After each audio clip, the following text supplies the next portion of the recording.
don't have some kind of goals in life, then you're not going to go anywhere. And that's pretty sad. I even teach my grandkids to set goals. As young as they are, I teach them already to set goals. It's just important. When you set goals, things happen. Things really start happening. Goals make you feel good about yourself. And they also provide attitude adjustments, believe it or not. Yeah. And they also establish self-discipline and motivation. A goal will do that for you. A goal will give you direction and it will give you purpose. Goals will take you where you want to go. And goals create good habits and patterns to follow. And a goal will eliminate other people from controlling your life. If you set a goal to discipline yourself, that is. If you don't, then everybody else is going to lead your life. So a goal is not a dream, okay? It's different. A dream is a dream is a dream. A goal is what you do with that dream, okay? Goals can be negative if you set them too big, if they're not measurable. Oh, is that what I went for? Better.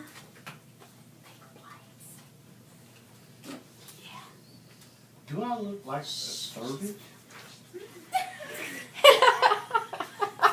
No. I can edit that out. It's okay. It's real. But some things to remember about your goals. If you set them too big, you know, like, well, by the end of this year, I'm going to climb Mount Everest. Come on, really? That's not going to happen by the end of the year. So you don't want to make them too big. They've got to be reasonable, but also big enough to where you can stretch, because you want to stretch. God wants you to stretch. The goals can be negative if they're out of your sphere of interest. You know, if you have no interest in team building, but you set a goal to build a car team, that may be a negative goal for you. Okay, so you really got to think about that.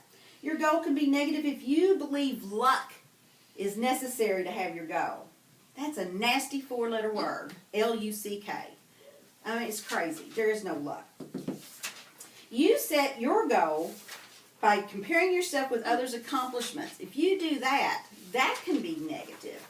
You know, if you're looking at Susie Q and she earned her car in 2 months, and you're like, I'm going to do it too. I'm going to set 2 months, I'm going to get that goal. That's a negative goal because you're comparing yourself to someone else. Thank you, honey. Welcome here. We love you, Lonnie. Yes, we do. Your goal can also be negative if you're doing it for someone else. If it's your husband or your father or your mother that wants you to set a goal of being a director and it's not something that's really in your interest, then that's negative. No, Molly, that's ours. Now, the reason most people don't set goals is because they're not sold on the benefit of that goal. They feel it's safer not to have that goal because they fear they're going to fail. They fear commitment. Have you ever feared commitment? They fear failure. Some people fear success.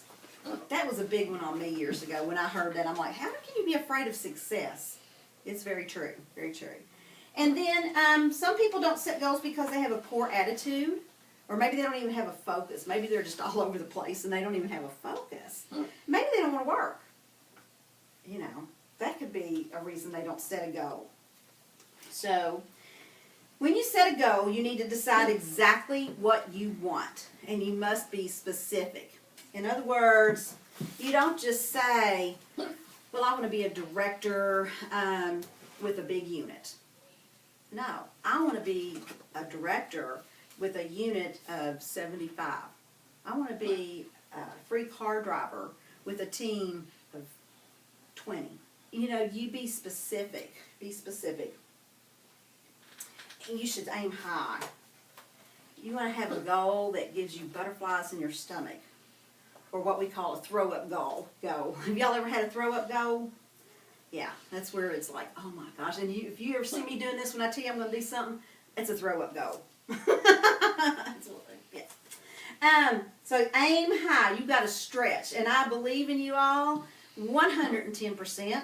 So I know you can stretch to reach your goal. And that's what goals do. They make you stretch. create visuals, and that's what we're doing tonight, because those visuals will get into your subconscious, and your subconscious is what controls everything that you do, unfortunately. Involve your family. Find out what's in it for them, whatever your goal may be.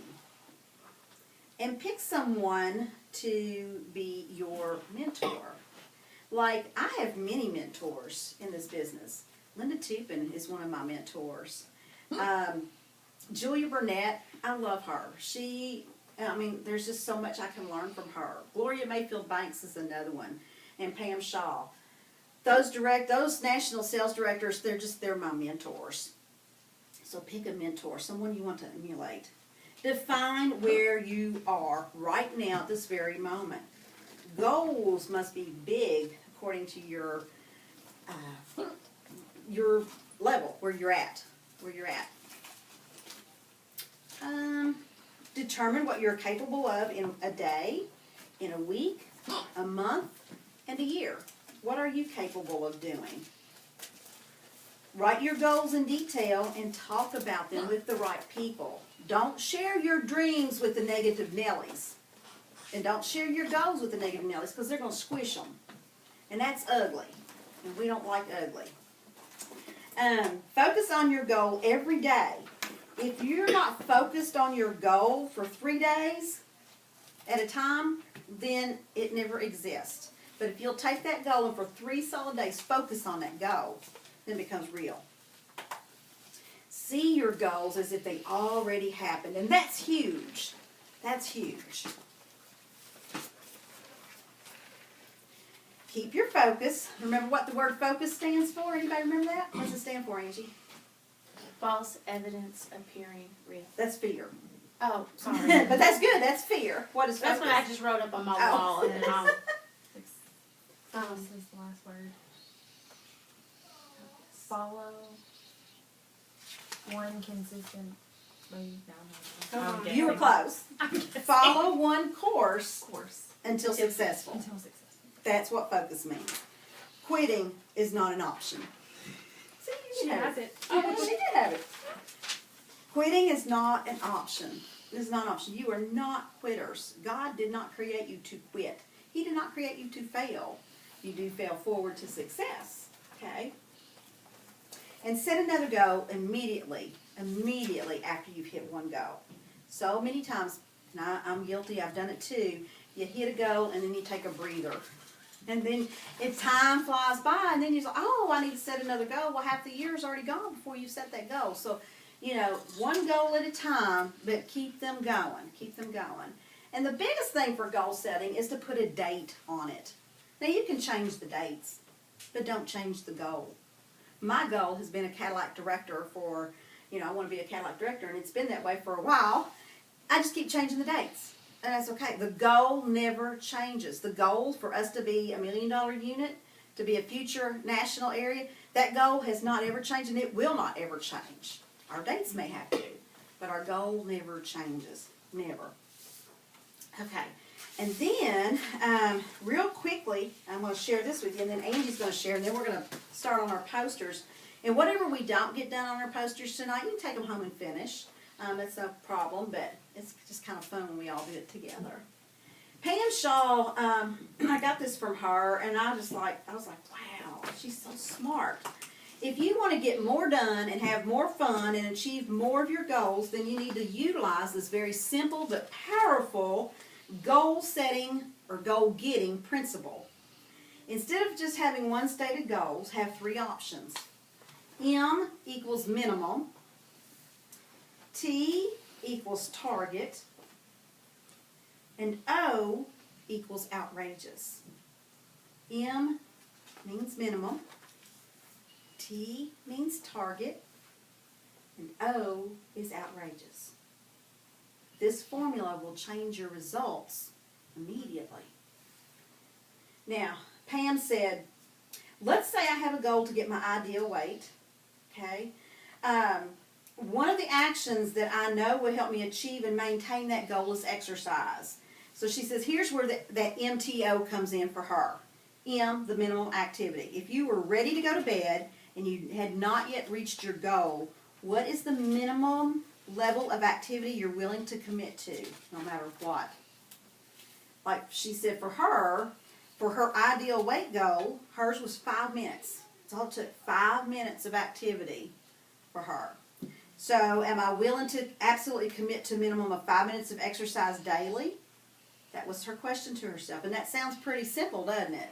It does. Anybody can get in motion for 5 minutes. Okay, now 5 minutes may not seem like much, and it's really not in the whole grand scheme of things. But it is huge in terms of goal setting. You know why?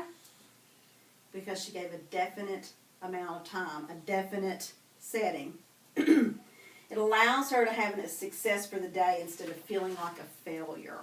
So if your goal is 10 phone calls a day, and you know that you can do 10, don't say my goal is 20, when you know that 10 is really all you're going to be able to do, because you're gonna feel disappointed, okay? Instead of going a day without exercising, I continue to do the actions. Though they're small, they may be, the momentum gets started with just one little push. Often I start exercising for the 5 minutes and end up doing a little bit more, and sometimes a lot more. But had the goal been 20 minutes instead of 5 before bedtime, and she was tired, she said I wouldn't have done anything. So there's a lot of power in that right there, a lot of power. Now T, the target activity. All right, this is the target or the ideal activity needed to achieve your goal. For instance, Pam's daily target level was 20 minutes of cardio or 30 minutes of basketball. It was her target. O is the outrageous activity. And this is the level of activity that would simply be totally outrageous and get me to my goal lightning quick. So for her, in her exercise goal, her outrageous amount is an hour a day. You see how all that works together? So here, let's take a look at the MTO goals. M, 2 days a week. T, 4 days a week. O, 6 days a week. Minimum, target, outrageous.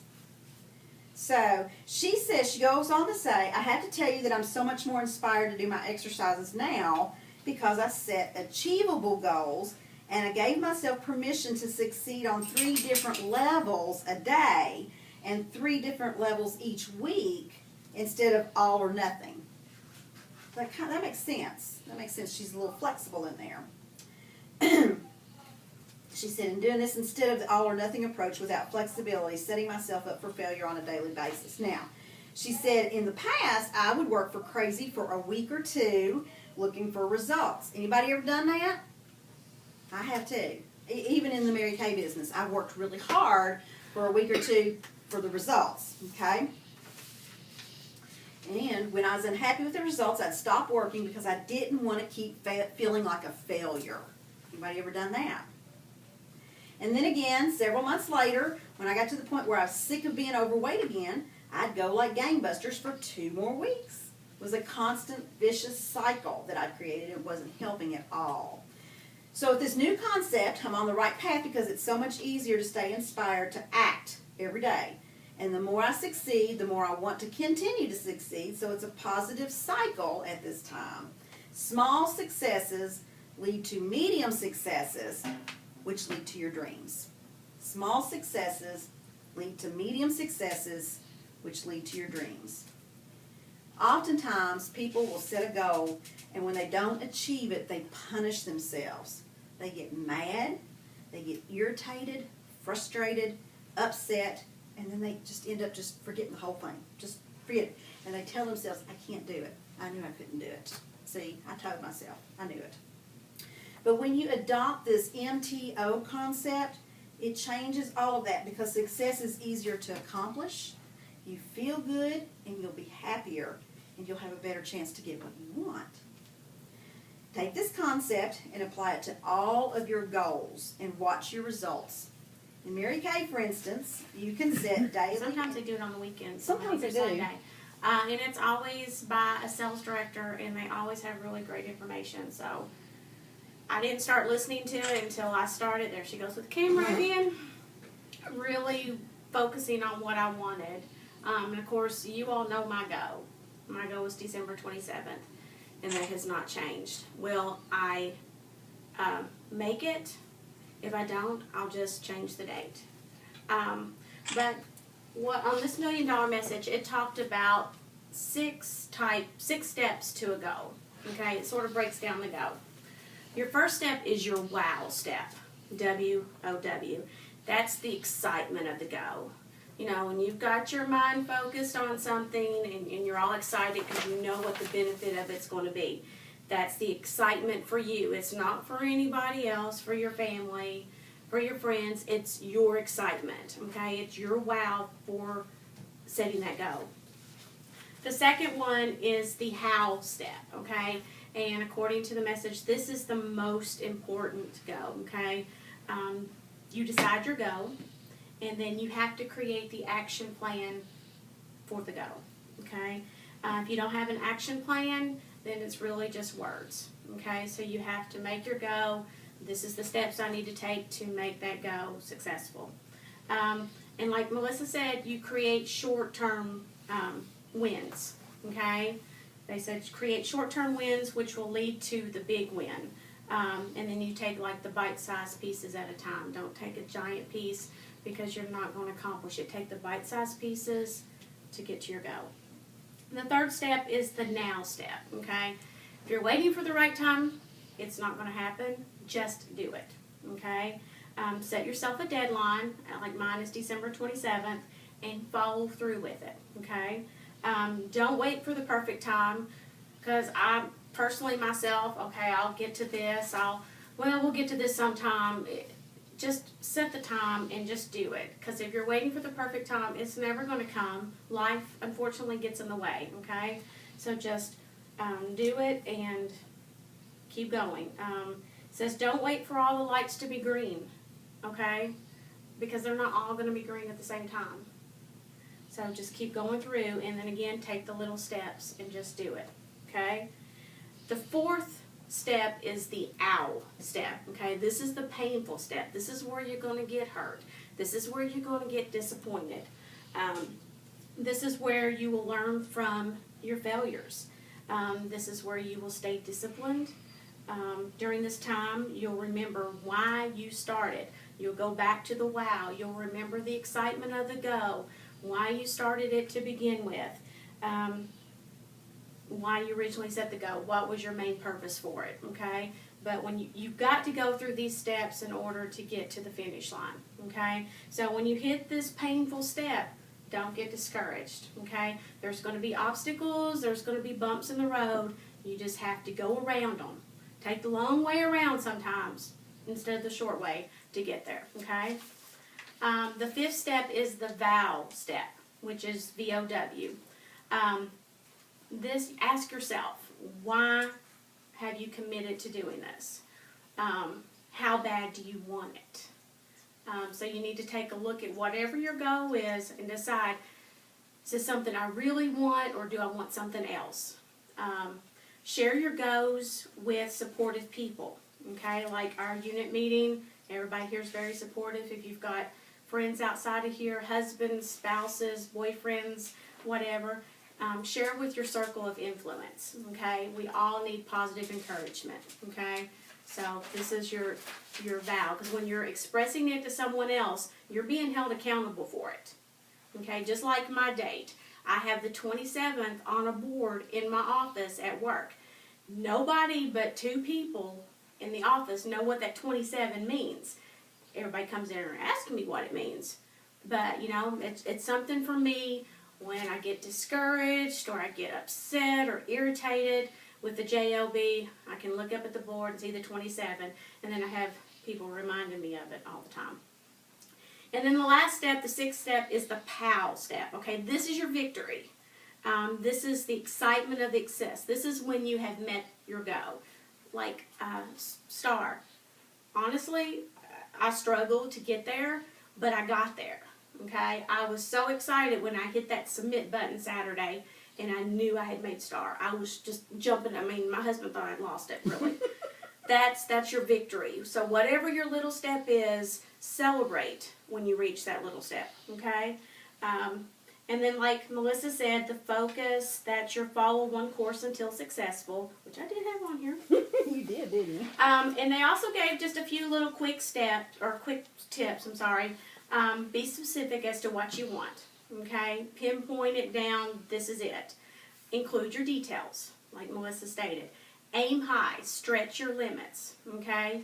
Go outside of your box. Go outside of your comfort zone, because that's the only way you're going to reach it. Define where you are now and break it down backwards to achieve your goal, okay? Like quarter, break it down to a month, break it down to a week, and break it down to daily. What each step it's going to take to get to that main goal.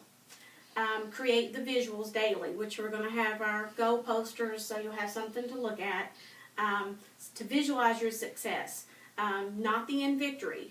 Don't look at what's going to happen 3 months from now or a year from now or what. Look at your little steps that you've taken to achieve that. Look at the daily wins. Focus on one course until successful, and keep that in front of you until you have achieved it. So until you've achieved it, don't be looking at what's next. Achieve that one, then you go to the next one, then you go to the next one. And again, quitting is not an option, okay? So you might as well get that word out of your vocabulary. It is not an option. You have to keep going, and you all will be your own sabotage, okay? It says fear is going to be part of it. Don't look at me. Fear is going to be part of it, because you're going to think, okay, if I achieve this, am I going to be able to achieve the next goal? Am I going to be achieve what's after that? So you're just sabotaging yourself with your goals. You work through, so you're not the one holding yourself back. And that's something personally that I've been struggling with, because I do get a little freaked out of thinking, okay, what's going to happen if I do enter DIQ? Am I going to be able to do it? So that's just me holding myself back, because I know I can do it. Yes, I know I can do it. Fear of success and fearful of the challenges. So those are little quick tips that might be something that you're struggling with. And then she also stated on here reasons that we won't set our goals. That could be not understanding the benefits from it, afraid of success, worrying about the commitment, you don't have a clear focus, and bad attitude, which Melissa commented on. And then they said on setting goals, again, deadline and action, make it happen, make it a sense of urgency to complete, feel good about yourself, stay focused, and this will also help with your self-discipline skills, and gives motivation to get where you want. So let's see, get to where you want to be where you are. To be from where you are. And if you don't do it, others will. So you'll sit and watch them accomplish the goal that you want because you were too scared to do it. All that. Very good. Give her a round of applause. Thank you, Angie. Okay, I'm going to pass these out to you guys. These are really cool. These are just little sheets to help you with some of your seminar goals. But what we're going to do right now, I have got a ton of magazines. I've got scissors.